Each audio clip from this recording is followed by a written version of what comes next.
4-я годовщина российского вторжения в Украину. В Киев приехали европейские лидеры, почтили память погибших и помолились в Софийском соборе. Горячие дебаты в Европарламенте после выступления Владимира Зеленского. Венгры и словаки призывают перестать финансировать Украину. Немцы призывают бороться с новым фашизмом.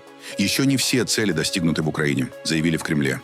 А Медведев снова обещает ядерный удар. Не только по Украине, но и Франции с Великобританией. А теперь об этом подробно и по делу. Это один день. Подпишитесь, поставьте лайк этому видео и оставьте свой комментарий. Заранее спасибо и начинаем.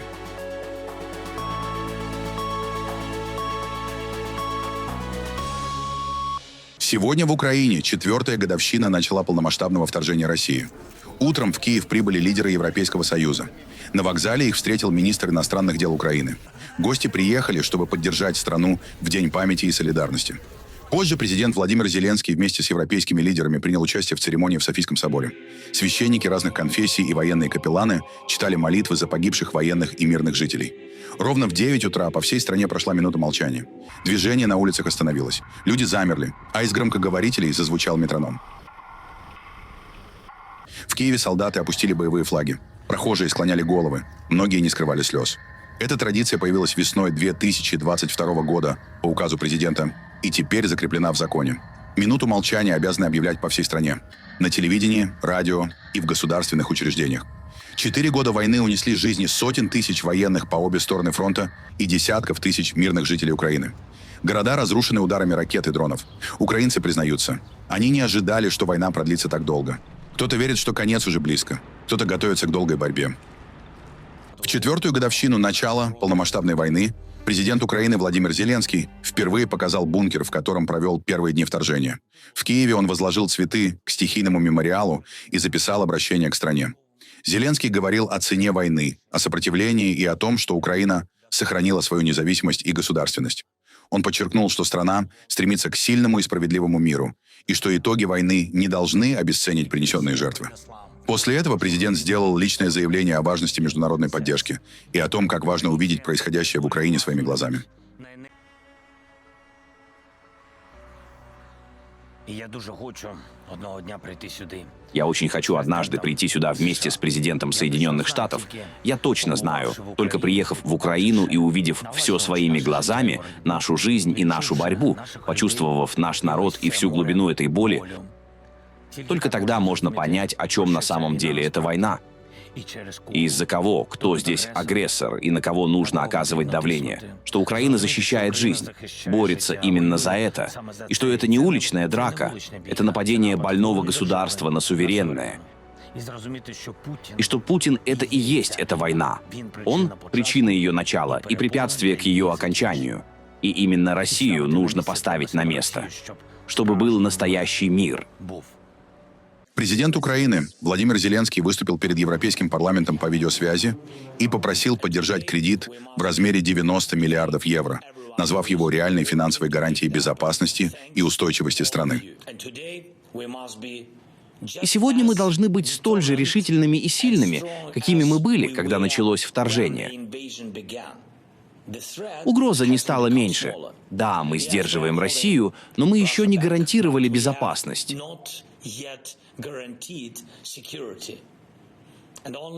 И только вместе мы можем сделать это в Европе. Да, вместе с Америкой. Каждый из вас понимает, что наполняет кошелек Путина деньгами и позволяет ему затягивать эту войну. Поэтому в свободном мире не должно быть места для российской нефти, для российских танкеров, российских банков, российских санкций, схем вторжения или для каких-либо российских военных преступников. Пришло время полностью запретить всем участникам российской агрессии доступ во всю Европу. Прямо сейчас на столе лежит важное решение – 90 миллиардов евро поддержки для Украины на 2 года.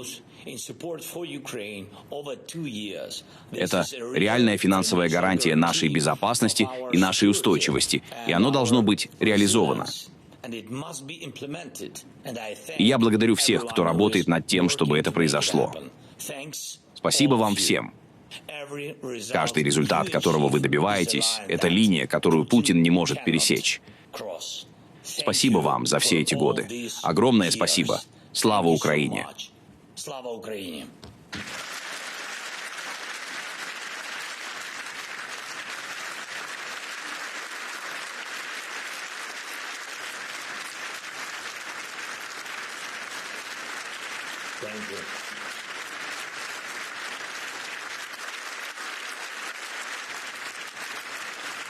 Мы очень гордимся тем, что у нас такая большая поддержка в Европе и в мире. А далее разгорелись дебаты. Слово взял депутат от правящей партии Венгрии. Моя страна осудила российскую военную агрессию. Об этом есть парламентское постановление. Мы приняли беженцев, обеспечили электроэнергией и топливом, предоставили детям-беженцам школьное обучение. Благодарности мы не получили, зато получили угрозы. А теперь еще и блокируют поставки нефти в направлении Венгрии. И здесь я тоже заявляю. Мы не поддадимся шантажу. Вы так разгоняете насос войны, что об одном не заботитесь — о последствиях. В этой войне ежегодно 400 тысяч человек погибли или стали инвалидами. Если вы продолжите отправлять миллиарды, потребуется еще больше гробов. Экономические последствия тоже жестоки. Европа уже потратила 200 миллиардов евро, сейчас берет 90 миллиардов в кредит, а затем еще хотела бы вложить дополнительно 300 миллиардов в новый бюджет. Тем временем с санкциями вы взвинтили цены на энергию, и европейская промышленность теряет конкурентоспособность. В европейской промышленности уже исчез 1 миллион рабочих мест. Мы также знаем, что финансирование Украины в ближайшие 10 лет обойдется в 1500 миллиардов. Вы готовы оплатить этот счет? Сказали ли вы своим избирателям, откуда возьмете эти средства? Из фондов развития, из сельскохозяйственных субсидий или из национальных бюджетов? Кто выйдет к людям и скажет это? Европейскую мечту основывали на мире и на процветании, которое из него вытекает. Вы предаете эту мечту. Мы ожидаем не ласковых слов, а одного — не преследовать тех, кто еще в нее верит. 4 года. Здесь, в Брюсселе, это звучит как абстрактное число. Но в Украине это измеряется утрами в укрытиях, ночами в холоде и пустыми стульями. Стульями за кухонными столами, которые навсегда останутся пустыми. Я смотрел в глаза тем, кого Россия называет сопутствующими потерями. Учительница географии, которая ведет уроки для своих учеников из подвала, рисует Европу на стене при свете свечи, в то время как ее собственный ребенок учит звук дронов как новый алфавит. Я разговаривал с медиком. Он сказал, его мечта — не выжить. Его мечта, чтобы о нем помнили. Мы разговаривали с Путиным. Мы торговали с ним. Мы называли его стабильностью. Это были наши ошибки. Мы признаем их. Мы их исправляем. Но за эти ошибки платят украинцы. Будапештский меморандум был огромной ошибкой. И теперь слово «Будапешт» означает только предательство и трусость. То, с чем Европа не хочет себя ассоциировать. Мы будем помогать Украине. И Украина поможет нам. Слава Украине!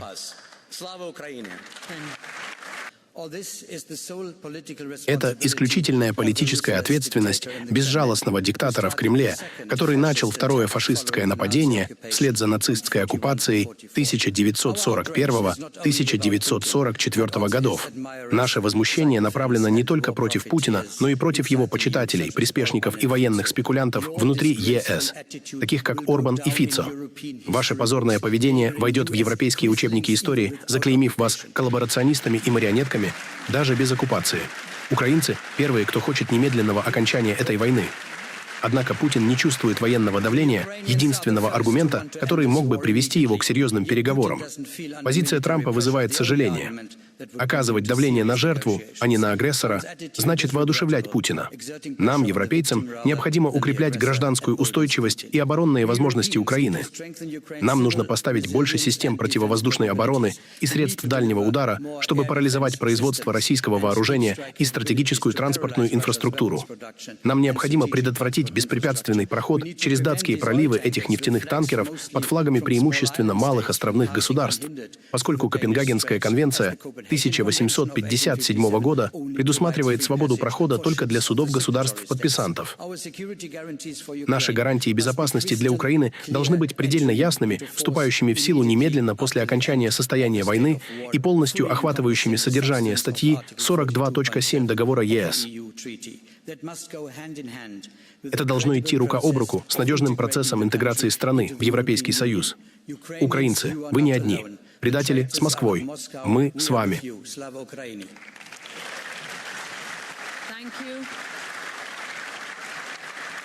Европейская история усеяна моментами, когда народам приходилось вырывать свою свободу у имперских амбиций.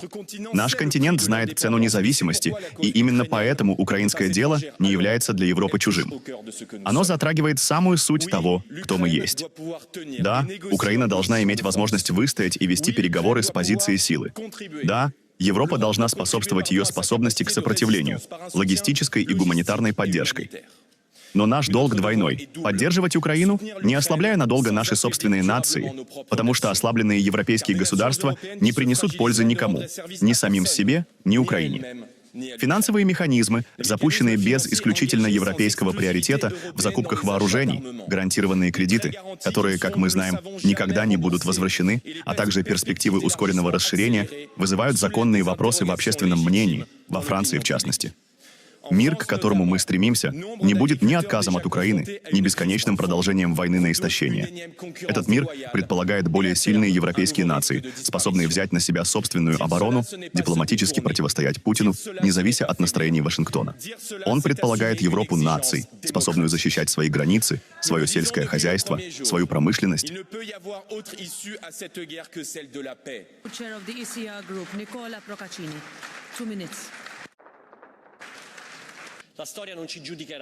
История будет судить нас не по произнесенным словам, а по той смелости, которую мы проявим, чтобы свет свободы в Киеве продолжал сиять во тьме этой долгой ночи.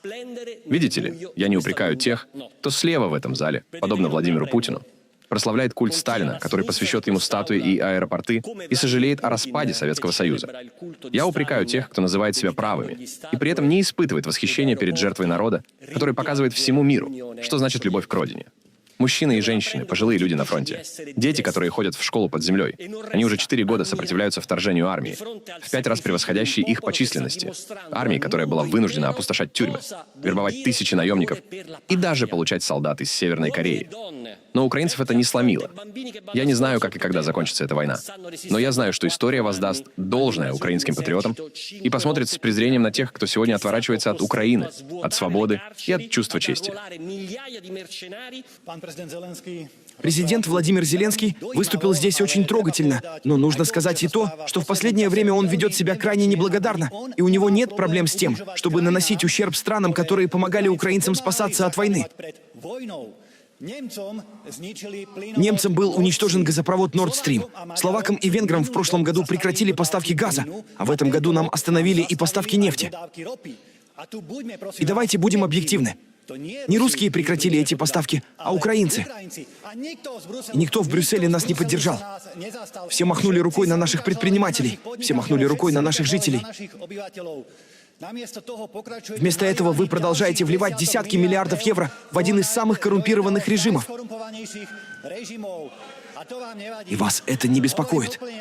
Мы совершенно ясно заявляем, что выступаем против продолжения поддержки Украины.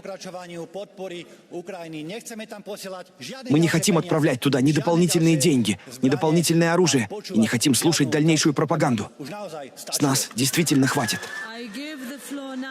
Госпожа председатель, война в Украине длится уже не 4, а 12 лет, вдвое дольше, чем Вторая мировая война. Она началась в 2014 году с незаконной аннексии Крыма и оккупации Донбасса Россией, с откровенного нарушения международного права. Последние годы обнажили кровавые имперские амбиции Кремля, о которых президент Польши Лех Качинский предупреждал еще в 2008 году, когда Россия напала на Грузию. Тогда Европейский Союз и брюссельские элиты потерпели неудачу. Победили жадность и стремление к дешевому российскому газу. Эта пассивность позволила России подготовить полномасштабное вторжение в Украину. В то же самое время Германия реализовывала строительство новых ниток Северного потока, а также даже полигонов для российской армии. Полигонов, на которых проходили подготовку российские военные, ответственные за резню в Буче.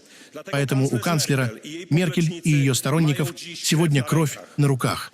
Нынешняя поддержка Украины, к сожалению, во многом является пропагандой и пустыми словами. По данным МИД Швеции, Европейский Союз достиг отрицательного баланса поддержки Украины. С 2022 года мы передали 187 миллиардов евро, в то время как импорт товаров из России за тот же период составил 311 миллиардов. Более чем на 120 миллиардов больше. Это скандал, который продолжается, несмотря на российские преступления. Сколько еще нужно жертв, чтобы прекратить торговлю с Россией, которая финансирует военную машину Путина? Я хочу начать с первого пункта — чудо под Киевом. Именно это историки однажды назовут провалом России в феврале 2022 года. Попробуем представить себе сегодняшнюю Европу, если бы России удалось оккупировать всю Украину в первые недели войны. Сегодня ясно одно — Европу защитили украинцы.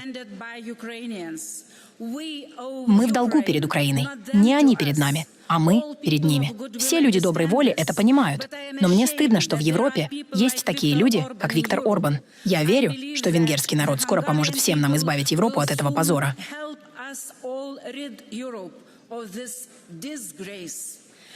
Мой второй пункт. Я не верю в сделки с Путиным. Те, кто заставляет Украину отказаться от своей земли, должны увидеть, что Россия сделала на оккупированных территориях. Тысячи людей были похищены, подвергнуты пыткам или пропали без вести. Это систематический, организованный террор.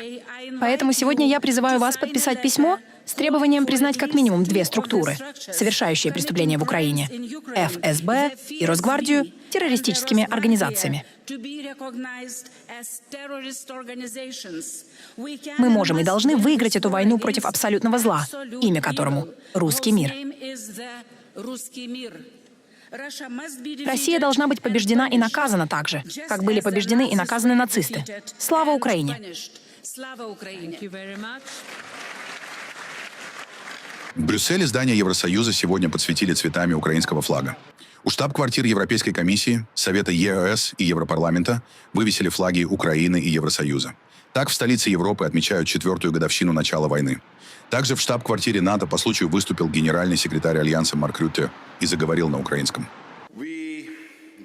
Сегодня утром мы собрались, чтобы отметить еще одну страшную годовщину. 4 года беспощадной войны. Сегодня и каждый день мы помним, через что прошла Украина.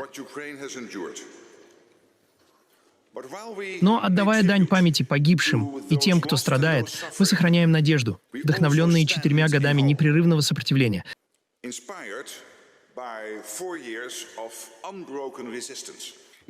НАТО было с Украиной с самого начала. Мы с вами сегодня и будем с вами перед лицом всех будущих испытаний. Украина продолжает сдерживать российскую агрессию. И несмотря на позы и заявления Путина, Россия не смогла добиться своих целей на поле боя. Путин должен показать, действительно ли он настроен на мир. Президент Трамп с самого начала ясно дал понять, что хочет закончить эту войну сейчас. Украинский народ заслуживает справедливого и прочного мира. Их безопасность — это и наша безопасность. Не может быть настоящего мира в Европе без настоящего мира в Украине. Пламя свободы живо в Украине. И этот огонь продолжает гореть и светить. Слава Украине! Премьер-министр Великобритании Кир Стармер, обращаясь к Кабинету министров в годовщину войны в Украине, подтвердил поддержку Киева и объявил о новом пакете санкций против России.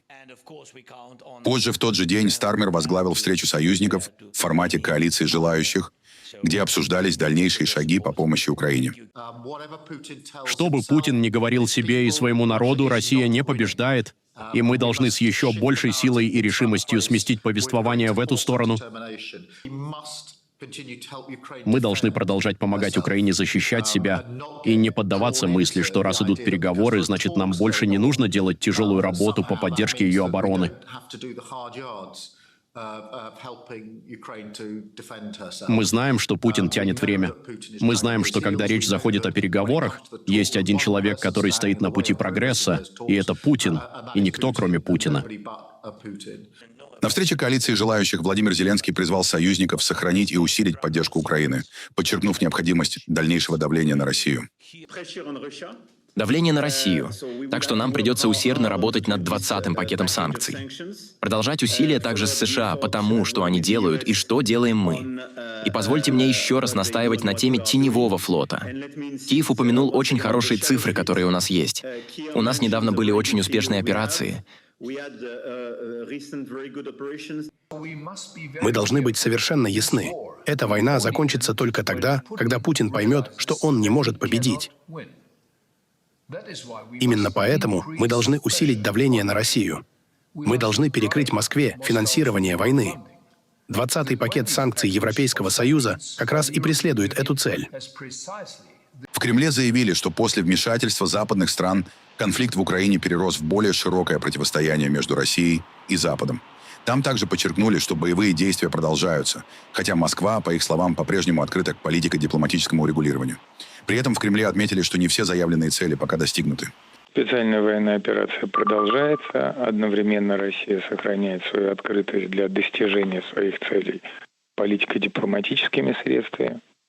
Работа в этом направлении также продолжается. В любом случае интересы России будут обеспечены. Но это действительно так, они пока не достигнуты, многие из них достигнуты. Главная цель – это обеспечение безопасности людей.